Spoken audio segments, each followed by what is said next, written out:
The Battle of Leyte Gulf is the largest naval battle in World War II history. It was just one of many battles fought in the Philippines during the Japanese occupation. It took place from October 23rd to October 26, 1944. In just these 3 days, the U.S. invaded the island of Leyte as part of a strategy at isolating Japan from the countries it had occupied in Southeast Asia.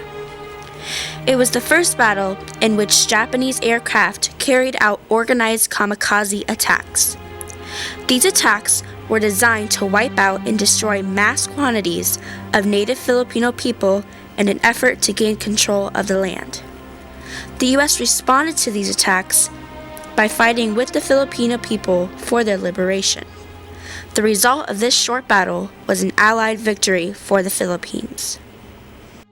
I had the opportunity to meet and speak with 3 special individuals, 2 of which experienced the Battle of Leyte Gulf firsthand. During the Battle of Leyte, a young man named Richard Lauer flew planes to drop off troops, supplies, and even Filipino people.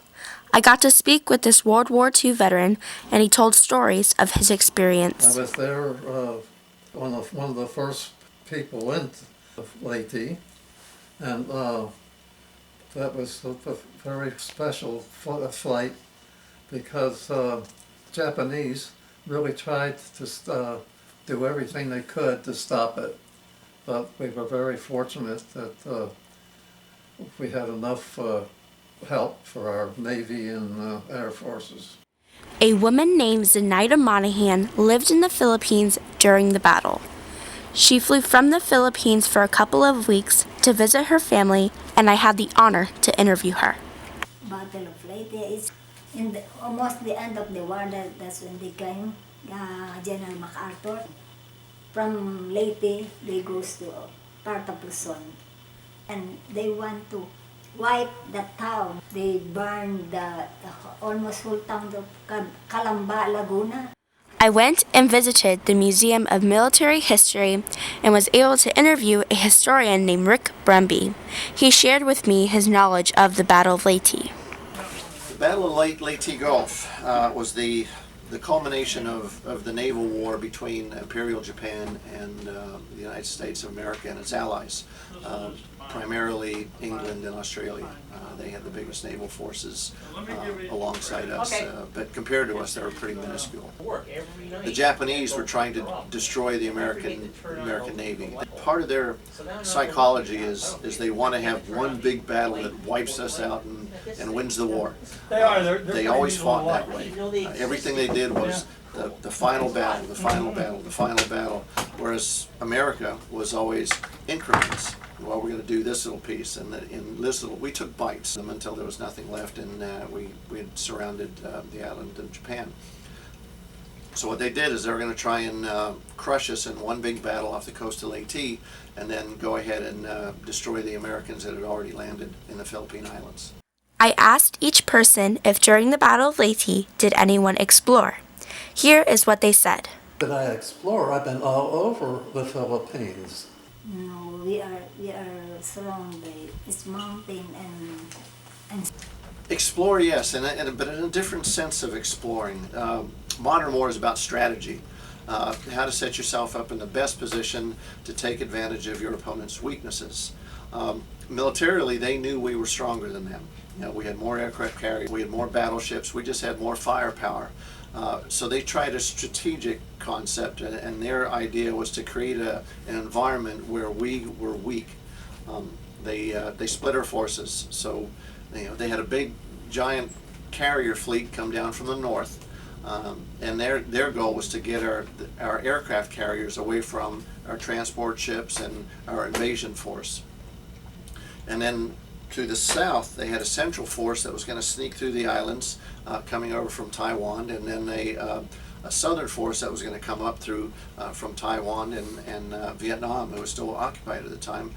They were all going to converge at one point, and that one point was Leyte Gulf. I also asked if any Filipino, American, or Japanese encountered anyone during the battle. This is what they said.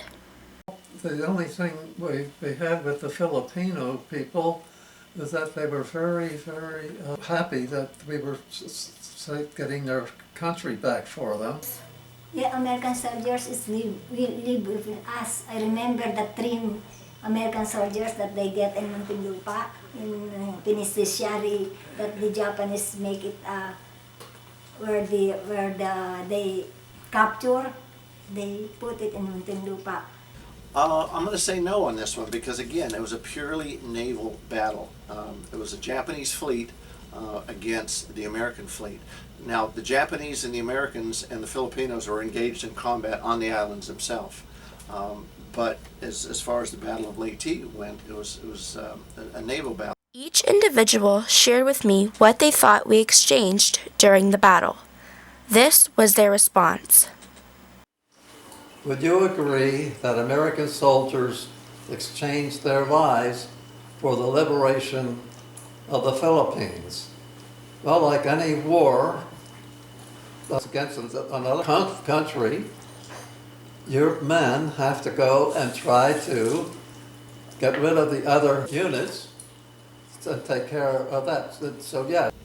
Artillery, bombs, and torpedoes. You know, that's what they exchanged. We exchanged wars. So it's kind of what war is. Our goal is to break as many of their toys as we can, and their goal is to break as many of our toys as they can. We broke more of their toys. Our house, they made it a hospital. We are in the mountain. Soldiers, people that's involved in the guerrilla. Our house, they made it a hospital. And we are in the mountain. In other words, her family took care of the wounded soldiers in exchange for freedom. Richard and Zenaida had some other special stories to tell about their experience during the battle. The Japanese had to come up through all these islands, and the ones from the south could stop that. Then during the Battle of Leyte, our planes came up, to take care of our military. See, I had a aircraft that picks up people, things, and things like that. So we would make sure that our places had their guns and ammunition and everything like that. And in the meantime, on Leyte, another airplane with us, and we were flying around, and the first thing I know, that he's shot down and they're all killed. The next thing we know, that things are pretty bad. We got rid of it, but when we got home, I had 13 bullet holes in the side of my airplane, and a couple underneath, and one got one of my gas tanks, shot one of the gas tanks out, and in the back they had bullet holes there. But I got back okay. They all got shot down and killed. I just got shot up. That's 2 different things. When we know that there's a runner who's telling that there's a Japanese coming, there's a Japanese house to house, the man goes to house so we can go to the mountain. And we are not, there's no time anymore to go. We are putting yellow ginger around the place because we are sick, but if they saw that there's a yellow ginger, they are scared. They don't want to talk to us. Mm-hmm. They go so far because they may think that they may have malaria too. They will get that malaria. Pregnant mom, they are slicing and let the baby out, or those young children, they throw and catch with the body. Only at night they go to the Muntinlupa penitentiary, the soldiers, American soldiers, they goes and fight to get that people under the Japanese. We thought that there's no end. The Battle of Leyte Gulf was a very important battle. Overall, no one encountered many people other than on land. They exchanged war and people. Most soldiers explored a lot of islands in the Philippines.